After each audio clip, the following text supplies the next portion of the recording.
Muy bien, ahora vamos a ver la nueva versión de APA sobre las referencias bibliográficas. Es importante que siempre todo lo que se ha citado dentro del proyecto o de la tesis esté dentro de las referencias bibliográficas. ¿Por qué? Porque de esta manera el lector puede localizar y recuperar cualquier fuente que haya sido utilizada. Y esto es de suma importancia. ¿Qué debemos incluir en la lista de referencias APA? Importantísimo. Cada fuente que se cita en el documento debe aparecer en nuestra lista de referencias. Por lo tanto, cada entrada en la lista de referencias debe haber sido citada en el texto. De lo contrario, se deberá agregar a la entrada en la bibliografía. ¿Qué no debo incluir en las referencias?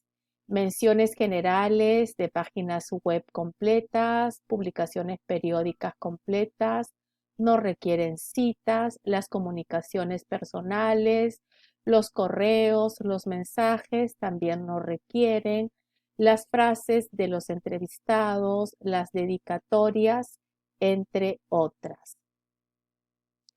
¿Cómo debe ser el formato? Pues bien, la lista de referencias debe iniciarse en una nueva página separada del texto.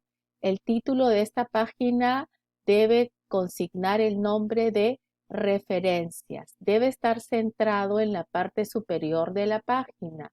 No se subraya, tampoco se usa comillas. Todo el texto debe estar a doble espacio, al igual que el resto de tu ensayo, de tu proyecto o de tu tesis. Además, cada entrada en tu lista de referencias debe tener una sangría francesa a media pulgada, 81.27 del margen izquierdo. Elementos de una referencia.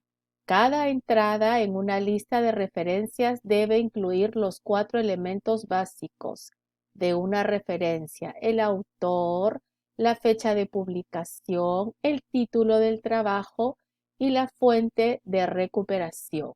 Ahí vemos un ejemplo: el autor, el título, la información de fecha y la información de fuente. ¿Cómo ordeno mi lista de referencias? La debo ordenar alfabéticamente por el primer apellido del autor seguido de las iniciales del nombre del autor. ¿Cuándo incluir número de páginas en las referencias? Se debe incluir números de páginas en una referencia de acuerdo al tipo de fuente que se esté citando. Se incluye un rango de páginas en una referencia cuando la fuente es parte de un trabajo paginado más grande, como un capítulo en un libro editado o un artículo en una publicación periódica. Aquí tenemos ejemplos de referencias. Por ejemplo, Cano García, A, Cano Barriga, C, coma. Luego los otros autores, entre paréntesis el año, punto, el título en cursiva y Centro de Estudios del Trabajo, la fuente.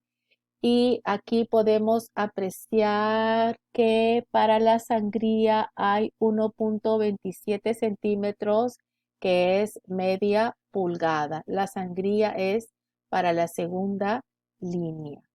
Ahora, ¿qué hacemos cuando la información de las referencias no está completa, es incompleta?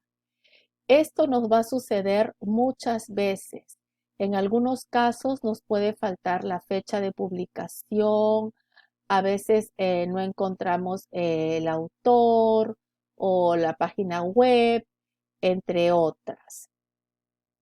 Ahora, cuando nos falta el autor, entonces colocaremos el título, la fecha, la fuente, el título, el año. Si nos falta la fecha, pondremos el autor sin fecha, SF, el título, la fuente. Y aquí les dejo este cuadro con la columna de elementos faltantes y cómo podrían hacerlo, ¿no? Por ejemplo, Osorio, Delgado, MH, Tamayo, la fecha, el título, ¿no? Y entonces pondríamos Osorio, Delgado, 11 de noviembre, el título, la editorial y la web. ¿Sí? Y así también cuando queremos citar un libro y obra de referencias en versión impresa, por ejemplo, cuando son libros clásicos, pondremos, por ejemplo, Shakespeare 2004, Hamlet, ¿no? La edición y pondremos original publicado en. Esto es todo por el momento.